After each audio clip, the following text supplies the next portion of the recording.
Good morning, friends. Standard 10th, subject English, unit number 6. I love you, teacher. Unit number 6. I love you, teacher. Deep, DEAF, deep એટલે one who cannot hear.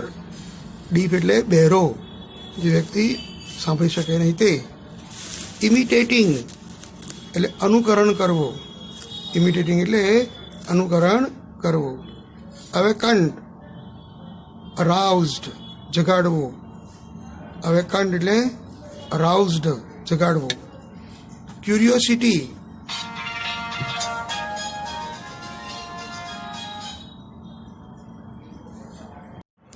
Curiosity, ઉત્સુકતા. eagerness to know.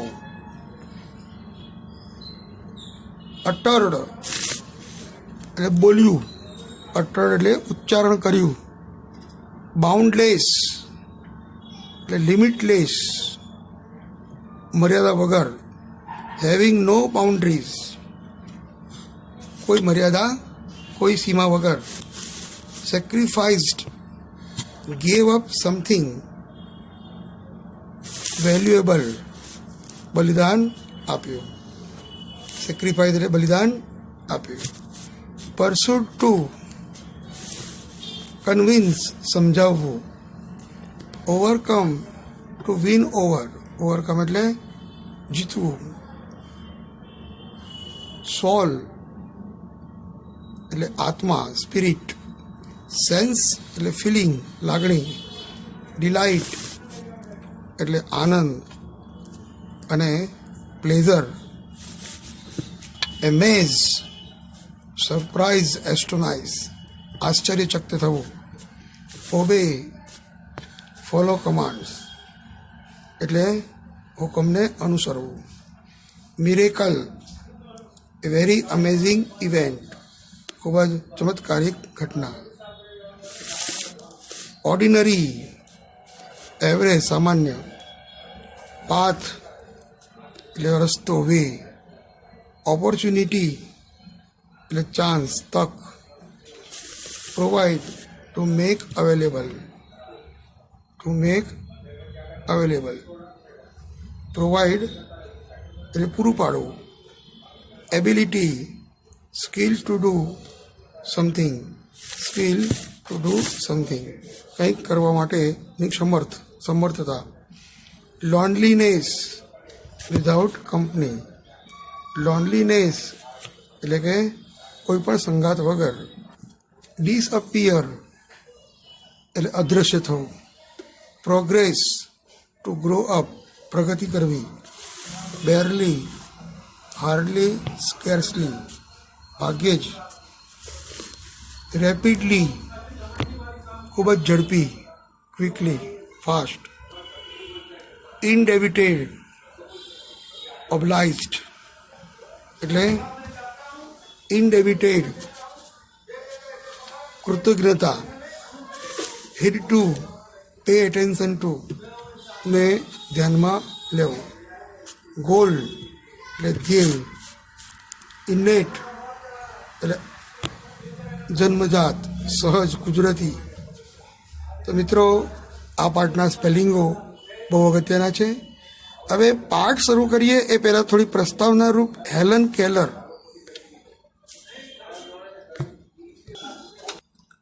Helen Keller એ એવી વ્યક્તિ હતા કે ના તો એમને આંખો હતી, ના તો એમને વાચા હતી, ના તો એ સાંભળી શકતા હતા.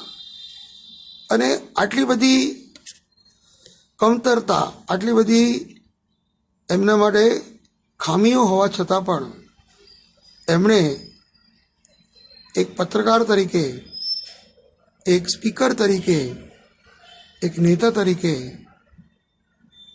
ખૂબ જ નામ કમાવ્યું. આટલી બધી પોતાનામાં ખામી હોવા છતાં એક મહાન વ્યક્તિ તરીકે ઉપસી આવ્યા. એ બતાવે છે કે જો વ્યક્તિ પાસે ધ્યેય હોય, મન હોય અને ઈચ્છા શક્તિ હોય તો એ કોઈ પણ કાર્ય કરી શકે છે. તો ચાલો આપણે ભણીએ હેલન કેલરના જીવનની એક વાત. Helen Keller became deaf and blind when she was very young. Helen Keller બહુ જ નાની હતી ત્યારે અંધ અને બહેરી થઈ. સિન્સ શી વોઝ ડીફ, જ્યારે તે પોતે બહેરી હતી, શી ડિડન્ટ લર્ન ટુ સ્પીક, તે સાંભળવાનું શીખી નહીં. સો હર પેરેન્ટ્સ વેર એક્સ્ટ્રીમલી વરીડ. આજે તેના પેરેન્ટ્સ અત્યંત ચિંતિત હતા. ધેન દે ફાઉન્ડ મિસ સુલેવાન. પછી એમણે મિસ સુલેવાન નામના એક teacher four deaf and blind, એમાં જોયું કે મિસ સુલેવાન નામના શિક્ષક કે જે બહેરા અને અંધ વ્યક્તિના શિક્ષક હતા, એમણે જોયા. That changed Helen's life. અને એને કારણે હેલનના જીવનમાં સખત બદલાવ આવ્યો. Here is an account of the turning point in her life in her on word. તમે આ પાઠમાં એમના શબ્દો દ્વારા તમે જોઈ શકો કે એ પોતે કઈ રીતે એ પોતાનું જીવન જીવ્યા. Here is an account of turning point. જીવનમાં જે મોડ આવ્યો એ કઈ રીતે એમના શબ્દોમાં જ આપણે સાંભળીએ. I still remember that. મને હજી પણ એ યાદ છે. The morning of the year 1887, 1887ની સવાર મને યાદ છે. I was just 7 years of age then. એ વખતે હું માત્ર 7 વર્ષની હતી. My teacher Annie સુલેવાન came to our house. મારા શિક્ષિકા એની સુલેવાન મારા ઘેર આવ્યા. દેટ ડે, એ દિવસે આવ્યા હતા. Next day she led me into her room. પછીના દિવસે તે મને પોતાના રૂમમાં લઈ ગઈ. And give me a doll. અને એક ઢીંગલી મને આપી. I played with it for a while. થોડા સમય સુધી તો મેં ઢીંગલી જોડે રમત કર્યું. Then Miss Sullivan made some finger movements on my palm. પછી મારા હાથ ઉપર મિસ સુલેવાને આંગળીઓથી કંઈક ઇશારો કર્યો. It was an exciting experience. મારા માટે એ ગજબનો અનુભવ હતો. I got interested in that play. એ નાટકમાં મને રસ પડ્યો. And started imitating the movements she made with her finger. અને એ આંગળીથી જે હલનચલન કરતા એને હું અનુકરણ કરવાનું શીખી. when I finally succeeded in doing that correctly, જ્યારે હું એને સફળતાથી એને સમજવાનું અને કરવાનું મને ખ્યાલ આવ્યો, I was thrilled. હું એકદમ રોમાંચિત થઈ ઉઠી હતી. I didn't know that. હું જાણતી નથી કે I was spell DOLL, ડોલ. હું ડોલ એ સ્પેલિંગ બનાવી રહી હતી એ મને ખબર ન હતી. સમ ડેઝ લેટર, કેટલાક દિવસ પછી, we were walking in our garden. અમે અમારા બગીચામાં ચાલી રહ્યા હતા.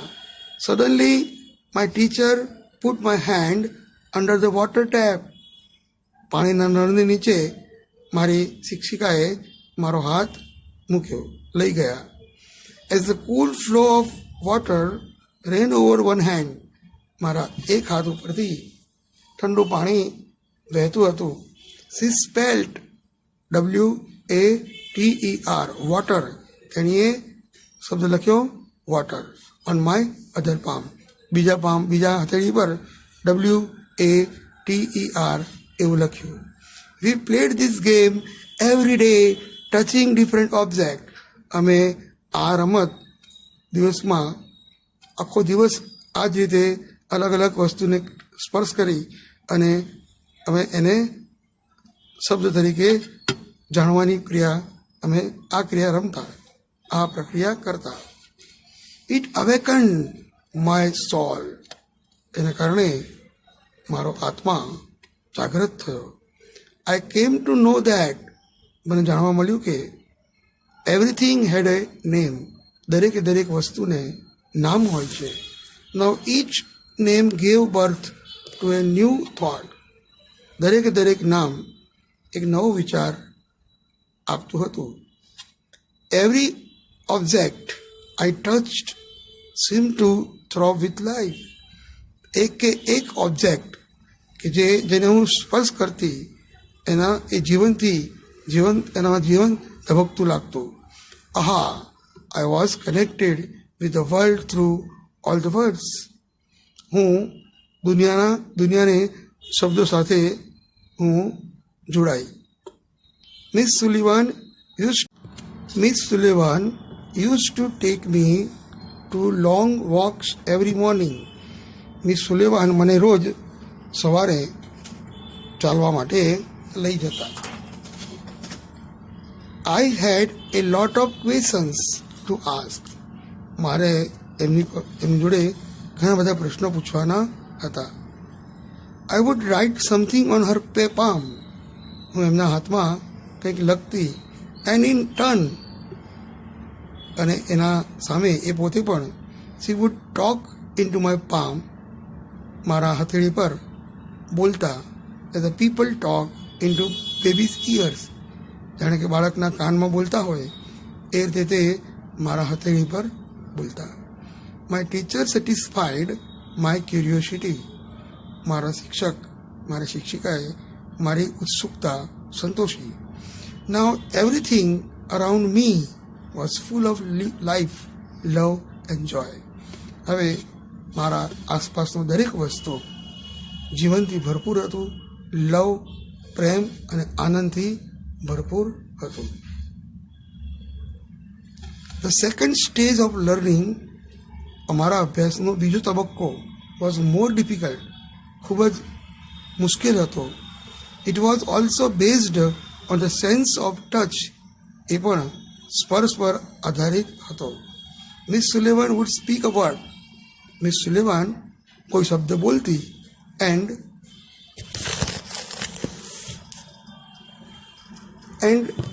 Ask me to touch her lips. કોઈ શબ્દ બોલતી અને એના હોઠને સ્પર્શ કરવાનું કહેતી. એન્ડ થ્રોટ, ગળું અને હોઠને સ્પર્શ કરવાનું કહેતી. ધીમેથી ગળું અને હોઠને સ્પર્શ કરવાનું કહેતી.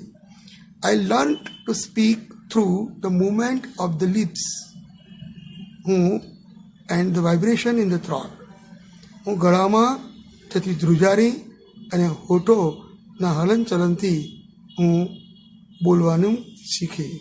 I learn to speak through the movements of the lips and vibration in the throat.